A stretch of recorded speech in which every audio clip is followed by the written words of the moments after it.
अस्सलाम वालेकुम दोस्तों। कभी आईपीओएस सॉफ्टवेयर के अंदर आपको दो कोड्स को अगर एक कोड के अंदर आपने शिफ्ट करना हो तो वो आप किस तरह शिफ्ट करते हैं। पहले तो ये देखते हैं कि ये सिचुएशन आती क्यों है। सिचुएशन ये इस वजह से आती है कि एक कोड चल रहा है, उसके बाद कंपनी ने दूसरा कोड दे दिया। आप कहते हैं कि दोनों को हम मर्ज कर लें और दोनों कोड के अंदर ट्रांजैक्शन भी पड़ी हुई है। ट्रांजैक्शन से मेरी मुराद आपकी परचेज, सेल और स्टॉक वगैरह है। तो आप दोनों कोड्स को मर्ज करना चाहते हैं, या वैसे आपने कोई अपने कोड्स बनाए हुए हैं दालों वगैरह के लिए, किसी भी प्रोडक्ट के लिए, उसके बाद आपने एक सोचा कि यार इन दोनों को हमने इकट्ठा कर लेना चाहिए। तो वो आप अगर सॉफ्टवेयर के एंड पे आएंगे तो आपको मर्ज कैसे करेंगे। एक चीज मैं आपको क्लियर करता चलूं, एक सॉफ्टवेयर के अंदर है आइटम कोड को चेंज करना। वो ये होता है कि एक कोड आपने बनाया और कोड गलत हो गया, या आप दूसरे किसी स्कीम में जाते हैं तो आप उस कोड को चेंज करते हैं, और जिसमें चेंज करेंगे तो वो कोड पहले से मौजूद नहीं होगा।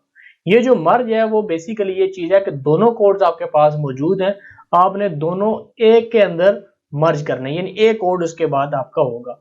और इसका नुकसान क्या होगा कि जो कोड आपने मर्ज करना है वो दोनों में से जो मर्ज होके एक कोड बनेगा वो कोड आपका स्कैनिंग होगा, और दूसरे वाला कोड है वो स्कैन नहीं होगा। अगर किसी प्रोडक्ट के ऊपर ऑलरेडी आपने बार कोड लगाए हुए हैं तो वो स्कैन नहीं होगा। और दूसरी प्रॉब्लम क्या है, इसके अंदर आपको अनडू का ऑप्शन नहीं मिलेगा। ये नहीं हो सकता कि आपने कोड को मर्ज किया और उसके बाद आपने कहा जी कि ये दोबारा सेपरेट जिस तरह पहले कोड थे उसी तरह हो जाए, तो ये वो काम सिस्टम नहीं करेगा। इसके अंदर अनडू का नहीं है, इसलिए ये आपने मेक श्योर कर लीजिएगा कि आया जो आप काम कर रहे हैं आया वाकई इसकी आपको जरूरत है और मर्ज करना है आपने, तब ये कीजिएगा। ये ना हो कि बाद में कोई आपके लिए और कोई मसला बने। फिर उसको स्कैनेबल करने के लिए वो भी आपको इसके अंदर मैं ऑप्शन बताऊंगा कि आप उसको किस तरह दोनों कोड को स्कैन कर सकते हैं, लेकिन जो आपकी इन्वेंट्री और आगे जो ट्रांजैक्शन चलेंगी वो एक कोड के ऊपर चलेगी। जिस तरह आप स्क्रीन के ऊपर देख रहे हैं कि मैंने दो आइटम्स क्रिएट किए हैं, इसमें यह भी जरूरी नहीं है कि आपकी दोनों की प्राइस सेम होनी चाहिए, कास्ट सेम होनी चाहिए। अगर फर्क भी है तब भी वो मर्ज हो जाएगा।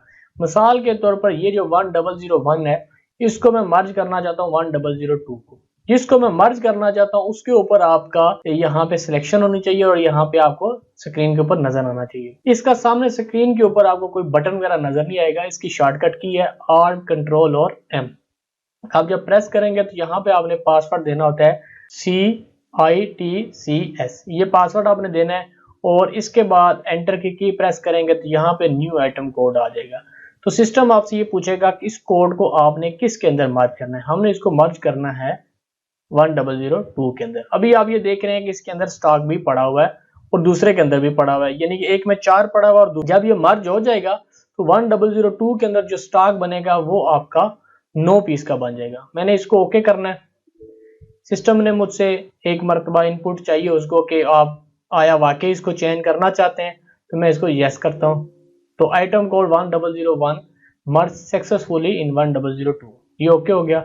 इसके बाद जो 1001 है वो यहाँ से खत्म हो गया और यहाँ पे आपको एक ही कोड नजर आ रहा है, और इसका अभी जो स्टॉक है वो है 5 है। हमने इसको किया है बंद और ये हमने पोस्टिंग चलाई और यहाँ पे हम वापस इसको आते हैं स्टॉक के ऊपर, तो ये आपके सामने 9 पीस हो गए।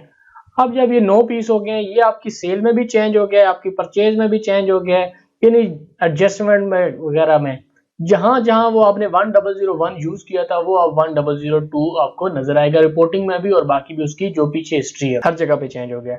लेकिन अब आपके स्टॉक के अंदर अगर वो आइटम पड़ा हुआ है 1001 और जब आप काउंटर पे लेके आएंगे स्कैन करेंगे तो वो स्कैन नहीं होगा।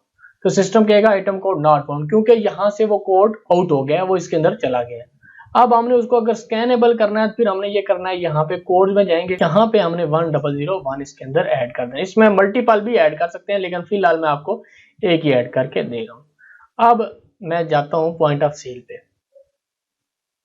ये मैं अभी लगा रहा हूँ जी 1002, ये सेल हो गया जी 115 रुपए का।